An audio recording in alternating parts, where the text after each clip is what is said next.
2. Começa a argumentação. Jó capítulo 4 até o capítulo 7. Mas o que Satanás não pôde fazer com a ajuda dos sabeus, dos caldeus, de todos os ventos do deserto, não tardou em conseguir com a abordagem argumentativa e as controvérsias ofensivas de Elifaz, Zofar, Bildade e Eliú. Oh, a maldição da controvérsia! Não há quem a possa mitigar. Alexander White. Os três amigos passaram 7 dias em silêncio. Jó 2,13. E, posteriormente, Jó desejou que tivessem permanecido assim. Jó 13,5. Então, respondeu Elifaz, o temanita. Mas a que respondeu? A dor no coração de Jó? Não. Respondeu apenas às palavras dos lábios de Jó. E esse foi o seu erro. O conselheiro e consolador sábio deve ouvir com o coração, responder tanto aos sentimentos quanto às palavras. Não se cura um coração partido com lógica, mas sim com amor. Sem dúvida, é preciso dizer a verdade, mas esta deve ser dita em amor. Efésios 4,15. A repreensão de Elifaz, Jó, do capítulo 4 ao capítulo 5. Sua abordagem, Jó 4, do versículo 1 ao 4. A abordagem de Elifaz parece começar de modo positivo e até amável, mas é apenas um pouco de mel preparando Jó para a amargura que segue. Sem tentar alguém falar-te, enfadar-te-ás. Versículo 2. Na verdade, estava dizendo, não se zangue, Jó. Em outros tempos, suas palavras foram de grande ajuda para muita gente, e nosso desejo é que estas palavras possam ajudá-lo agora. Jamais subestime o poder das palavras para animar as pessoas em meio às batalhas da vida. James Moffat sugere a seguinte tradução para Jó 4,4. As suas palavras mantiveram homens de pé. As palavras certas, ditas no momento certo e com a motivação certa, podem fazer uma tremenda diferença na vida dos outros. Nossas palavras podem sustentar os fracos e encorajar os abatidos, mas também podem ferir os quebrantados e ser mais um fardo sobre eles. De modo que devemos ter cuidado com o que falamos e como falamos. Sua acusação. Jó 4, do versículo 5 ao 11. Em seguida, ele faz parte para a acusação. Em seguida, ele faz parte para a acusação. Jó era capaz de dar conselhos, mas não sabia recebê-los. Podia dizer aos outros como lidar com suas provações, mas quando as dificuldades lhe sobrevieram, não colocou em prática seu próprio discurso. Porventura, não é o teu temor de Deus aquilo em que confias? Perguntou Elifaz. E a tua esperança a retidão dos teus caminhos? Versículo 6. De acordo com Elifaz, se Jó está vivendo no temor do Senhor, então não precisa temer, pois Deus sempre abençoa os justos e julga os perversos. Esta é a premissa básica dos três amigos. Faça o que é certo e tudo dará certo. Faça o que é errado e Deus enviará seu julgamento. É possível que, por vezes, esse julgamento seja gradual, como o cultivo de uma plantação para a colheita, versículo 8. Também pode vir de repente, como a chegada de uma tempestade ou o ataque de um leão, versículo 9 ao 11. Mas não há dúvida de que o julgamento virá, pois Deus é um juiz justo. A maioria das pessoas crê que, em última análise, Deus abençoa os justos, seu povo, e julga os perversos. Mas não é isso que está em questão em Jó. Ele e seus amigos não estão tratando do que acontece no fim das contas, mas sim das implicações imediatas. Um assunto sobre o qual Davi, Salmo 37, Asaf, Salmo 73, e até o profeta Jeremias 12, 1 até o versículo 6 falaram. Seus argumentos, Jó capítulo 4, versículo 12, até o capítulo 5, versículo 7. Baseou sua argumentação em 2 pontos. A experiência, Jó 4, 12 ao 21. E a observação, Jó 5, do 1 ao 7.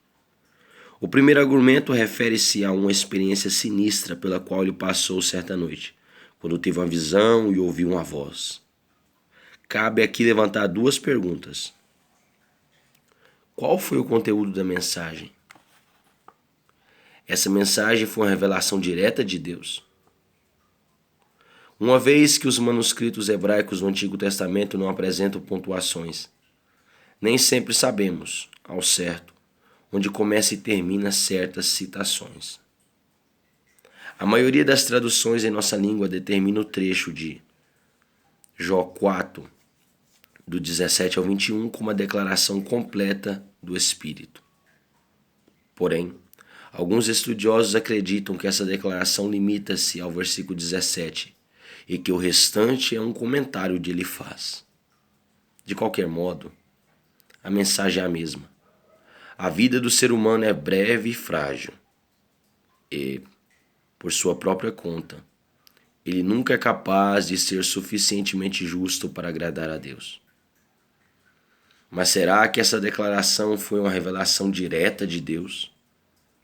É bem provável que não. Uma vez que essa experiência como um todo não parece encaixar na maneira habitual de Deus revelar a verdade. Em primeiro lugar, não tem autoridade de uma declaração como: veio a mim a palavra do Senhor dizendo, ou assim diz o Senhor. Além do mais, Deus não costuma aparecer de modo furtivo e assustar as pessoas. Não sabemos ao certo, mas é possível que Elifaz tenha sonhado com essa experiência, meditado sobre ela e, aos poucos, a transformado numa visão. Uma coisa é certa, Elifaz não está dizendo tudo sobre a revelação entre Deus e o ser humano. Sem dúvida, o ser humano vive numa casa de barro que, a seu tempo, se transforma em pó. E a vida humana pode ser exterminada como se esmaga uma traça ou como se desmonta uma tenda. No entanto, o ser humano também é feito à imagem de Deus e seu Criador é um Deus de graça e de misericórdia, bem como um Deus de justiça. O segundo argumento de Elifaz baseia-se em suas observações pessoais sobre a vida. Jó 5, do versículo 1 ao 7. Ele viu pecadores prosperarem e criarem raízes, mas que acabaram destruídos e perdendo tudo. Trata-se de uma descrição nada sutil da situação de Jó. Deve tê-lo magoado profundamente ouvir que seus pecados haviam provocado a morte de seus filhos. Porém, no Salmo 73, Asaf apresenta uma perspectiva totalmente diferente. Ele conclui que Deus permite que os ímpios prosperem nesta vida, pois este é o único céu que terão. Deus acertará as contas na vida depois desta e providenciará para que seu povo seja recompensado e os perversos sejam castigados. O problema de argumentar com base naquilo que observamos é que nossas observações são extremamente limitadas. Além disso, ao contrário de Deus, não somos capazes de enxergar o que há no coração humano e determinar quem é reto aos olhos do Senhor. Alguns pecadores sofrem julgamento quase imediato, enquanto outros têm a vida próspera e morrem em paz. Eclesiastes capítulo 8, do versículo 10 ao 14. Os problemas não brotam do solo como ervas daninhas, mas fazem parte do ser humano desde seu nascimento. Pois todo ser humano nasce pecador. Jó 5, versículos 6 e 7. Ele faz concluir o que? Se Jó está passando por dificuldades, ele próprio é culpado, pois pecou contra Deus. Assim, Jó deve se arrepender de seus pecados e pedir que Deus o perdoe. Seu apelo. Jó capítulo 5, do versículo 8 ao 17. Essa conclusão leva Elifaz a fazer um apelo para que Jó busque ao Senhor e se entregue a Ele. O Deus que faz maravilhas e cuida de sua criação certamente socorrerá Jó, se ele se humilhar e confessar seus pecados. Jó deve considerar suas tribulações como uma disciplina de Deus para torná-lo um homem melhor, versículos 17 e 18. Tema que será retomado mais adiante por Eliú. Ao que parece, Jó está levando uma vida deplorável, pois Deus lhe tomou suas riquezas, sua família e sua saúde a fim de colocá-lo na linha. Afinal, a disciplina não é um instrumento do amor de Deus? Provérbios 3, 11, 12, Hebreus 12, do versículo 1 ao 11. Sua convicção. Capítulo 5, do versículo 17 ao 27. Elifaz encerra seu discurso com palavras de convicção. O mesmo Deus que fere também cura. Deuteronômio 32, 39, Oséias 6, versículo 1, versículo 2. Ele livrará das dificuldades, salvará dos ímpios e dará uma vida longa e uma morte tranquila. Eis que isto já o havemos inquirido. E assim é, ouve-o e medita nisso para o teu bem. Jó 5, 27. Mas essas palavras não passam de uma reformulação da filosofia de Satanás. Porventura, Jó debalde teme a Deus, pele por pele, e tudo quanto o homem tem.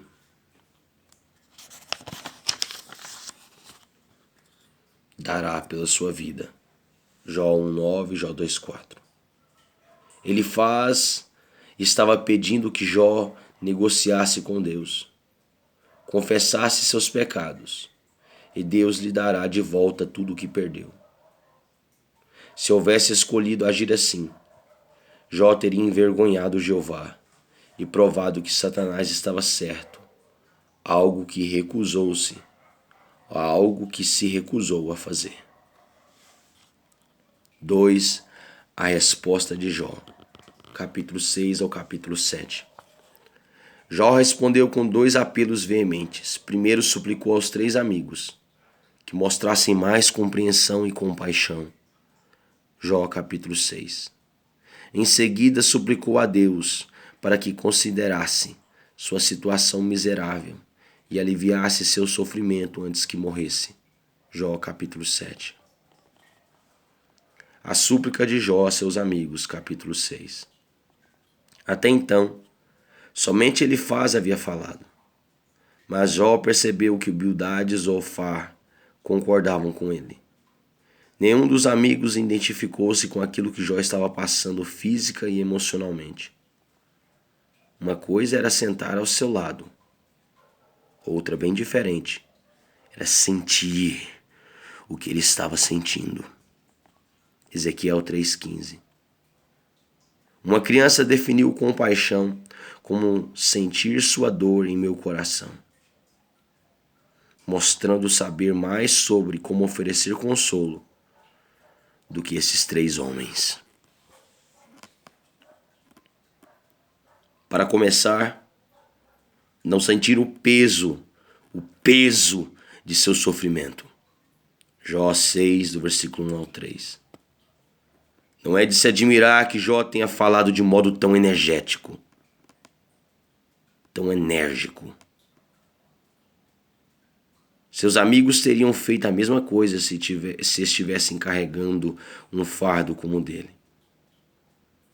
Ao contrário dos cristãos de hoje, Jó não possuía a revelação plena do céu, de modo que seu futuro era um enigma. Nós, por outro lado, podemos ler 2 Coríntios, capítulo 4, do versículo 16 ao 18, e receber novo ânimo. Seus amigos também não entenderam a amargura de seu sofrimento. Jó 6, versículo 4 ao 7. Jó se sentia como um alvo contra o qual Deus atirava flechas envenenadas.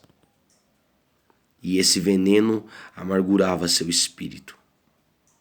Deus havia enfileirado seus soldados que, agora, atiravam contra um único homem fraco. E os amigos de Jó apenas destilavam mais veneno. Jó precisava de palavras de estímulo para nutrir seu espírito e fortalecê-lo.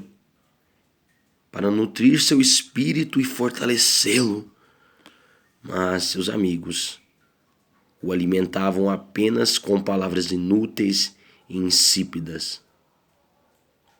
Se suas queixas soavam como um jumento zurrando ou um boi mugindo, era porque, assim como um animal morrendo de fome, ansiava por amor e compreensão. Jó tentou fazê-lo sentir o desespero de sua situação. Versículo 8 ao 13. O sofrimento intenso e prolongado pode levar a pessoa a se sentir impotente para lidar com a vida, o que, por sua vez, pode conduzir ao desespero. Como planejar para o futuro se não somos capazes de controlar alguns dos elementos que constituem a vida? Assim, Jó perguntou: por que esperar, se já não tenho forças? Por que prolongar a vida se o meu fim é certo? Versículo 11. Em outras palavras, o que estou esperando? A vida só está ficando pior. O desespero pode gerar um sentimento de inutilidade. E, quando nos sentimos inúteis, perdendo a vontade de viver, isso explica porque Jó desejava que Deus lhe tirasse a vida, que Deus o matasse. Jó 3, do 20 ao 23, Jó 6, 8, 9, Jó 7, 15, 16, Jó 10, 18, 19 e Jó 14, 13. Jó não atentou contra a própria vida, pois sabia que o suicídio era errado. Porém, pediu a Deus que o libertasse de sua condição miserável.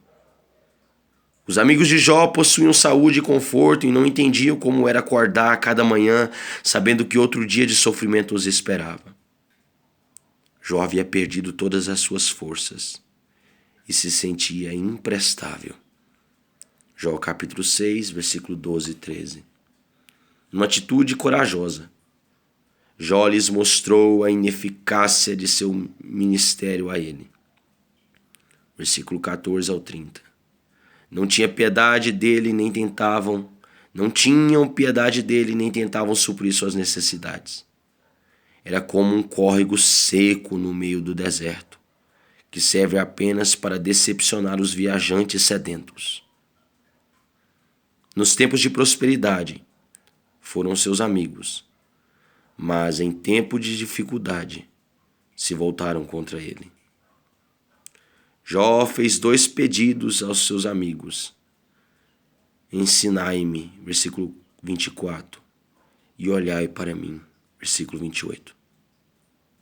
Não precisava de acusações, e sim de esclarecimento.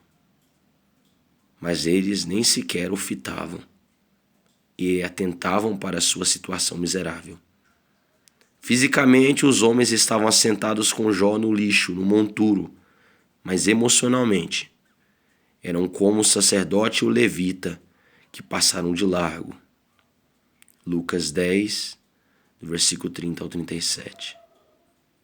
Em meu ministério pastoral, lembro-me de visitar pacientes de hospital para os quais era difícil olhar por causa de sua enfermidade.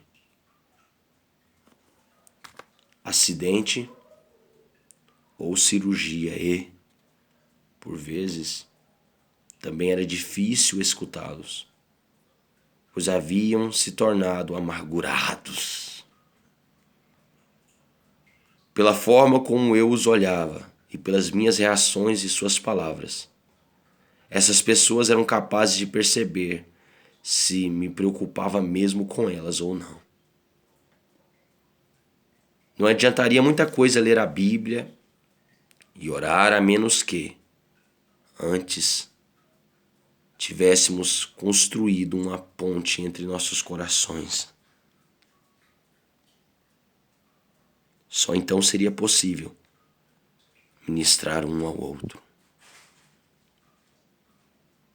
Jó encerrou seu discurso a seus amigos com uma súplica veemente para que reconsiderassem sua situação e o tratassem com mais amor. Tornai a julgar, vos peço, e não haja iniquidade. Tornai a julgar, e a justiça da minha causa triunfará. Jó 6:29. Esses 3 homens estavam tão preocupados em defender a si mesmos que haviam se esquecido de consolar seu amigo. A súplica de Jó ao Senhor, capítulo 7. Jó usou várias imagens vívidas para descrever a futilidade da vida. Sentia-se como um homem que havia sido alistado à força num exército, sendo obrigado a levar uma vida penosa. Verso 1a. Como um escravo que ansia pela sombra e um trabalhador que espera pelo fim do dia e por seu pagamento. Versículo 2. Pelo menos esses homens tinham algo pelo que esperar, enquanto o futuro de Jó era desesperador. Suas noites eram insones, seus dias inúteis. Deuteronômio 28:67. E o Senhor parecia não se importar. Em seguida, concentrou-se na brevidade da vida. Salmo 90. O tempo estava passando velozmente, de modo que, se Deus pretendia fazer alguma coisa, era melhor se apressar. A vida de Jó era como a lançadeira do tecelão, Jó 7:6, movendo-se com rapidez e ficando quase sem fio. O termo soltar, em Jó 6:9, refere-se a cortar o tecido do tear, Isaías 38:12. A vida é como a tecelagem, e somente Deus conhece o desenho todo e sabe quando está completo. Jó também viu sua vida como um sopro ou uma nuvem, que existe por um breve momento e depois desaparece para sempre. Jó 7, do versículo 7 ao 10, Tiago 4:14. Deus o estava tratando como um monstro perigoso que precisava ser vigiado incessantemente. Jó 7, do versículo 11 e versículo 12. Não é de se admirar que Jó estivesse amargurado contra Deus por guardá-lo a todo tempo. O fato de, no original, Jó se referir a Yan, o mar, ou Yatamim, um monstro marinho, 2 figuras mitológicas, não significa que aprovava os ensinamentos dos mitos orientais. Estava apenas usando personagens conhecidos para ilustrar sua argumentação. É impossível Jó escapar de Deus, o espreitador dos homens, versículo 20. Se Jó adormecia, Deus o aterrorizava em seus sonhos. Se estava acordado, sabia que Deus o estava observando. Jó 10:14, Jó 13:27. Jó 31:4. Não podia sequer engolir sua saliva sem que Deus soubesse. Porque toda essa atenção de Deus sobre um só homem. Jó 7:17, versículo 18. Salmos 8:4. Jó encerrou seu apelo com um pedido de perdão. Jó 7, versículo 20 e versículo 21. Se pequei, então me perdoa, porque devo ser um fardo para ti e para mim mesmo. O tempo está passando rapidamente, então vamos resolver tudo sem demora. Não era uma confissão de pecados, pois Jó continuava afirmando sua integridade. Antes, era a oportunidade de Deus tratar de áreas da vida de Jó, que lhe eram desconhecidas. Salmo 19, do versículo 12 ao 14. Então Jó se calou. Havia expressado sua dor e frustração e suplicado aos seus amigos por ânimo e compreensão. Será que seu pedido seria atendido? Observemos a seguir as palavras de Bildade, o suíta, que faz uma breve preleção teológica acerca da justiça de Deus.